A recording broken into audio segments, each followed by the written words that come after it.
To shave or not to shave? That is the question. Hello, I'm Dr. M with VMC. We are going to cover what we know about the research surrounding how dogs thermoregulate and whether or not you should be clipping or shaving them as we're approaching the worst of the summer heat. So join me, you'll learn something today. Some of these videos happen because I get so sick and tired of seeing the same misinformation being spread around social media over and over and over again that I finally decide to make a video about what the truth actually is. I keep seeing this blasted meme that goes around where someone is using a heat gun looking at a dog, comparing an area that has been clipped compared to an area where the coat is longer. And they are saying, hey, where the coat is longer, it is cooler, therefore clipping dogs makes them hotter. Today's video is going to go over why this is completely false and wrong so that you can make the best decision for you and your individual pets. There's some background information that we're going to have to lay down and describe first. Let's start with the fact that all dogs thermoregulate the same way.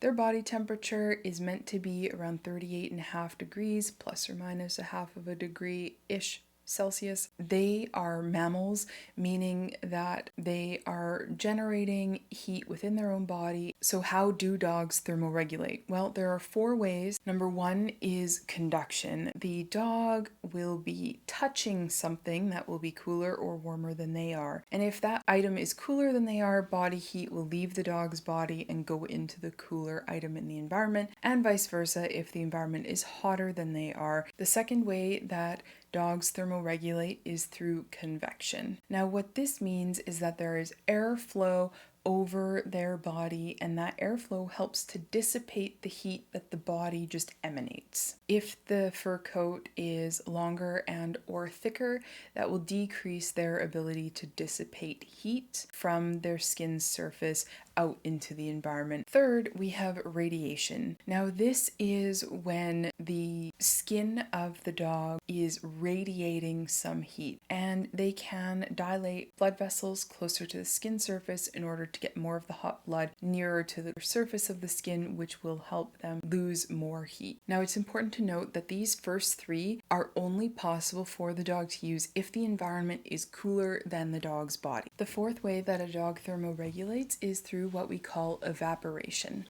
When fluid changes from a liquid to a vapor, that will allow heat to dissipate into that vapor and will enable the dog to cool down. Dogs will do this both with sweating through like their paw pads, but also the biggest way is through panting. And this mode of thermoregulation is especially important if it's over 32 degrees Celsius. They will have more blood pool in their mouth and upper respiratory system.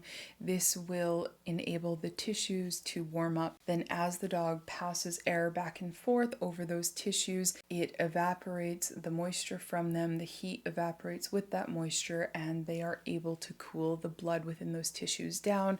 That blood then goes back to the rest of the body to help cool the rest of the dog. Panting is moving air rapidly over those moist tissues in order to get that evaporation. Another thing that impacts evaporation is humidity. If it's really humid, the air will contain more moisture, which means less moisture evaporates from the dog's mouth, nose, and upper respiratory tract. In summary, if the heat input is greater than the heat output, the dog will start to develop heat stress and eventually have heat stroke. Now, along with these 4 factors of thermoregulation, we do have a couple compounding factors to consider. One of them is that very young animals do not have a fully formed thermoregulatory system. Also, senior animals will end up being less efficient with thermoregulation, and they will struggle a bit more. Animals that are dealing with illness or disease, poor nutrition, all of those factors will also impact their ability to thermoregulate. Lastly, animals that are overweight or obese are carrying extra fat.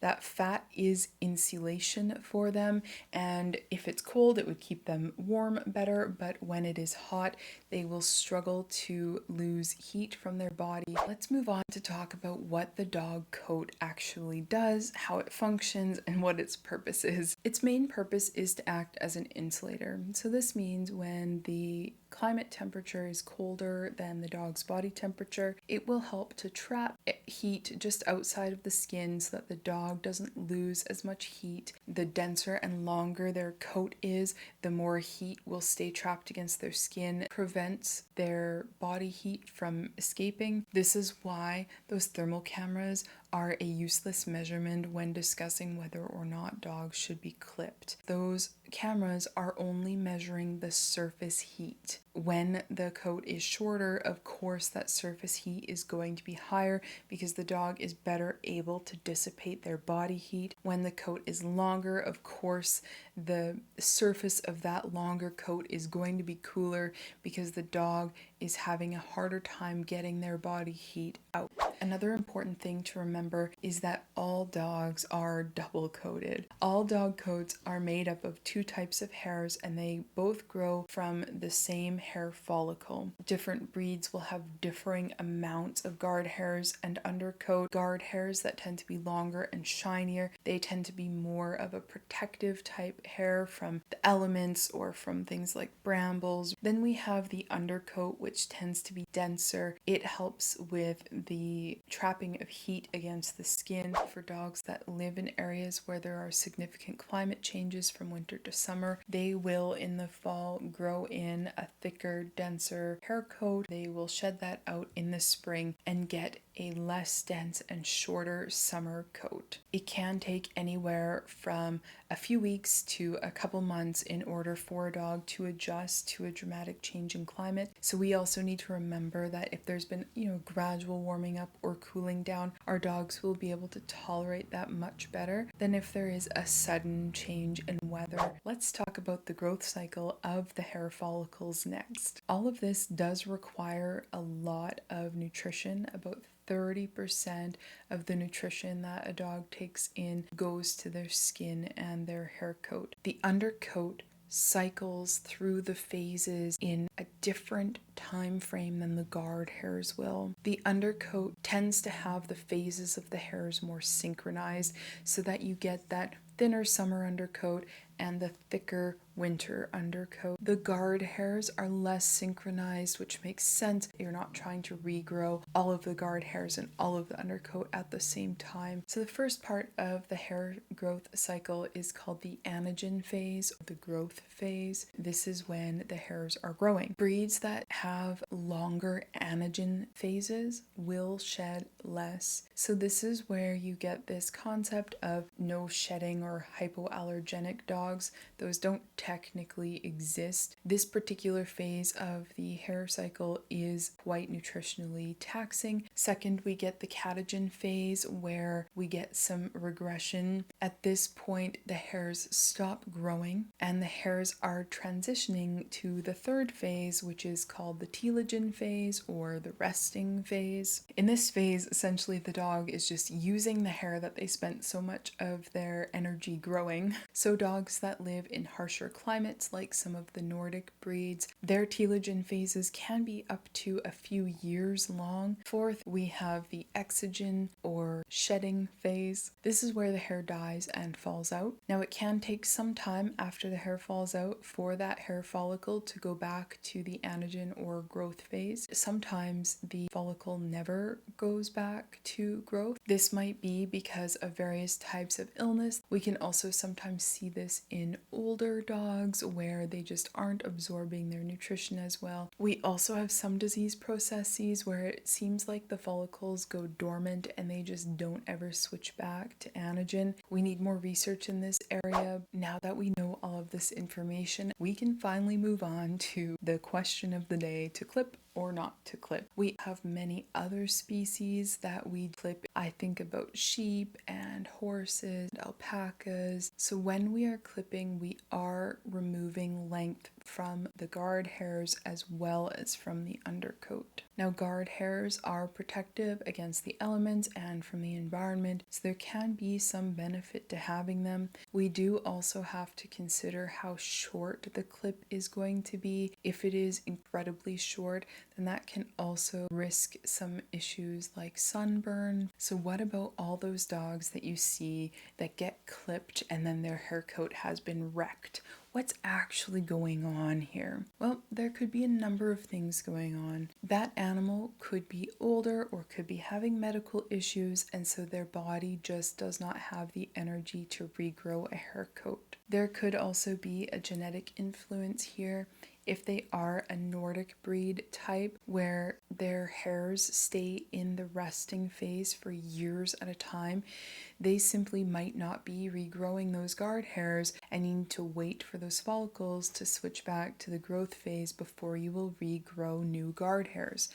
And when you don't have the guard hairs growing and all you have is the undercoat coming back in, their coat will look dull, it will look more fluffy, it will look ruined. But here's the thing, the coat actually hasn't been ruined. Is there a risk that the guard hairs might be in a resting phase for years at a time and you might not get them back for years? Yes. Is there also a risk that if a medical issue is going on that your dog might not regrow guard hairs? Yes. So this is a factor to consider when you are thinking about clipping or not clipping your dog. So what should you do? We have to consider a number of factors. First, what climate are you in? Is it going to be hot for a number of months where the benefit to clipping is a lot greater? Next, we also have to consider, is the dog older? Are they just struggling more with heat? Are they a pet dog where you can put things like jackets on them? Do they spend the bulk of their time in your house where it's temperature controlled? Or are they a working dog where they might need a bit more protection from their guard hairs? Also, we need to consider genetics. If your dog is a Nordic breed, it might take years and years for those guard hairs to switch back to a growth phase. So here's what I would do. I will consider individual heat tolerance when thinking about this. Some dogs, just like some people, tolerate heat better than others. My dogs do a fair amount of hiking, and so getting some protection from their guard hairs is important. Because of that, I would first consider having a groomer do a really thorough job of stripping the coat. When this happens, what they are doing is removing undercoat. If I had had their coat bathed and stripped and groomed and they were still struggling with the temperature, then I would move on to clipping kind of their underside. Along their belly tends to have less length and less density, and so clipping kind of a window where they can get a bit more cooling and that they can lay down against cooler surfaces or wade. That way they can still have the protection from the guard hairs over the rest of their body. If I had done all of those things and my dog was still struggling with the heat, I would not hesitate to clip them. If I were to clip any part of them, I would make sure to leave a good centimeter of length there as some protection, but allowing for the shorter coat will allow them to dissipate more heat easily from their body when it's hot. And I would rather have a dog that has a bit of a funny looking coat than have a dog that's dealing with heat stress or that, heaven forbid, gets heat stroke. The looks of your dog should matter far less than their comfort and their quality of life. Just understand that it may not grow back as it was looking previously, and depending on genetics, it might take a number of years for those guard hairs to come back. But again, the benefits of being able to temperature regulate outweigh the downfall of looking a bit funny. While there is no one-size-fits-all recommendation here, there is one thing that should apply. All of them should be maintaining an ideal body condition score of 4 to 5 out of 9 on the 9-point scale. If your dog is obese, please go to the weight loss video that I will link in the video description. Please share this information with people that you know who need it. Some dogs are going to need to be clipped in order to thermoregulate. Others may not need it or might need a partial clip. It's going to vary on so many different things. And if your dog struggles with the heat and needs to be clipped, do not feel guilty about it. You can protect them from the elements should they need it with things like coats, and the quality of life for your dog is far more important than how they might appear. I do highlight a comment every single week. Here's the one from this week, and I am so grateful for the help in getting some sound barrier foam up on my walls. I can tell that it has made a difference already, and I am so excited to keep bringing you better quality to these videos as I keep learning and improving. If you have questions or comments, I would love to hear from you, and if you have a suggestion for a future video topic, please leave it down below. I love hearing from you, and I read every single comment. I hope your week is a great one, and we will see you next Friday. Bye!